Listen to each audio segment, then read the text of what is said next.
So I just wanted to address a, a concern from one of my students. A really good question, actually. Um, so we have, let's see, I've got two materials here. One is this red material with these bumps. You can see it's got bumps all over it. This one is composed of a fill material with a mask. So I mean, like if I turn off the base layer, you can see that one of these layers is popping up and one of these layers is just kind of underneath everything. So if we go to the base color, if I were to go to this one here and change the color, you can see I've got that masked out.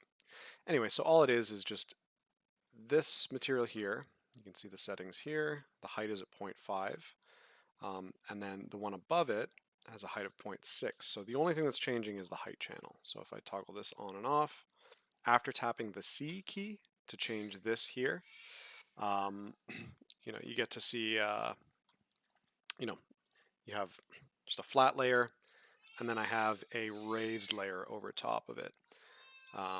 So that's normally how I would go about setting up bumps, and like this allows you to have, the ability to change the height of the bump. And if we look at the actual, let's see, the height channel, you can see how things are changing like that. So if this one's a 0.5 and I set this one to 0.5 as well, you'd expect them to kind of cancel out. So that's actually the whole point of what I'm about to show you here.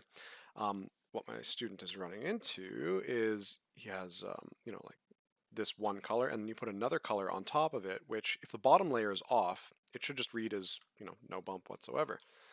Um, but as soon as this one turns back on, you can see that the bump is showing up there. Um, this issue stems from the defaults set in a fill layer.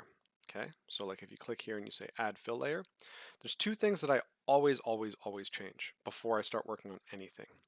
So we have the fill layer here. What I'd recommend is actually create your own default setup for a fill layer. So I'm going to just call this one default material. And the two things that I always change is I set the height to 0.5.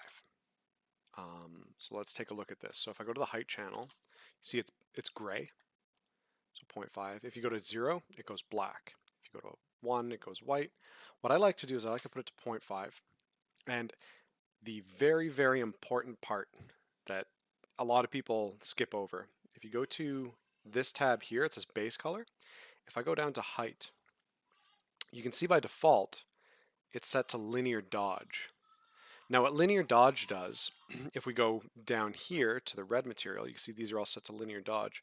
If I set this to normal, and I set this one to normal, and I set this one to normal, now what I am allowed to do, because I've set these to normal blend mode instead of linear dodge, if I go to this material here, and I change the height to 0.5, it's all one uniform color, right? If I make it darker, you see the bump goes inwards. If I bring it above white, you see the bump pops out. So down, down, up, right? If this blend mode, however, is set to linear dodge, which would be this one here, linear dodge is an additive process, so there's not really, oh, sorry, that's roughness, height. It has to be at a value of 0 before you get a no effect. And then it goes into negative colors, like negative values, which I find really annoying because, like, you'd assume 0 would be black, and you'd assume 1 would be white, and you'd assume 0.5 would be 50% gray. So it just, using the linear dodge blend mode kind of throws everything out of whack, and you have to go into these weird negative values and stuff. And I like to keep everything that I create somewhat logical, right? Like you'd want black to be black, you want white to be white, and you want 0.5 gray to be 0.5 gray. The only way I found to be able to do that is by setting these blend modes correctly. Now, since the only thing that you need to do to get these to act correctly is set these, put the height to 0.5 and the height blend mode to normal, what I like to do is I like to select this material, put it into, put it into a folder, call this one default mat, or default material, whatever you want to call it, throw it in there, and then ensure that the height channel is set to normal, I close that up. So these files can be gone. It doesn't really matter as long as this one's here and working well. What you can do is you can go back to the base color. Um, I set the color of it to 0.5 as well. It doesn't really matter what color this is. Let's go with white. So if I hit M, you have this. So it's just kind of like, I like to set up a default material to be your starting point. And then what you can do is you can right click here and you can say create smart material. And now I have this default material. So instead of creating a fill layer where I'd have to go in and go to here, go here, go here, click that, change the height to 0.5. I mean, you could do that. It's not too bad, but then there's like a lot of clicking going on. You might forget it on one or the other. Instead of doing that, I just drag this in here. And then let's just say I want to recreate what I had before. So I'll say I'm going to make this one red. I'm going to copy and paste. I'm going to right click. I'll make this a slightly more yellow color just so you can see the difference between the two layers that I'm working with here. Right click, add black mask. Now that we have a black mask, that means that this layer is completely turned off. I'm going to right click here. I'm going to say add fill under here. So I can either go under, let's see, procedurals, or I can click here and see the whole list of procedural textures that are here. I'm going to go here. I'm going to just pick, let's say, this guy here. Drag and drop that right there. And now you can see that it's masking. But then what I can do is I can click on this layer here and I can bring the height up a little bit. And if we tile it a little bit more, you'll see the effect a little bit better.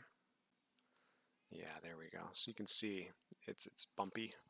And if I simply want to have the color uniform, but the only thing that's changing is just the bump, I can just go here and turn off color. So that means that the base color channel, like this channel here, it's turned off. See? If I go here and turn it back on, see how that little icon goes from orange? And if I turn it off, it goes to white. Just kind of indicates that, yeah, this has been turned off. I could even, change the roughness, so make it shinier in some spots and less shiny in other parts. Sorry for the baby in the background crying. Um, so there we go.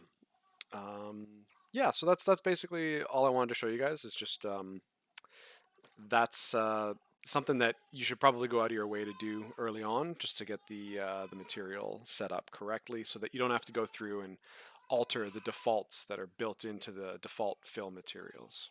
Cool. Thanks a bunch.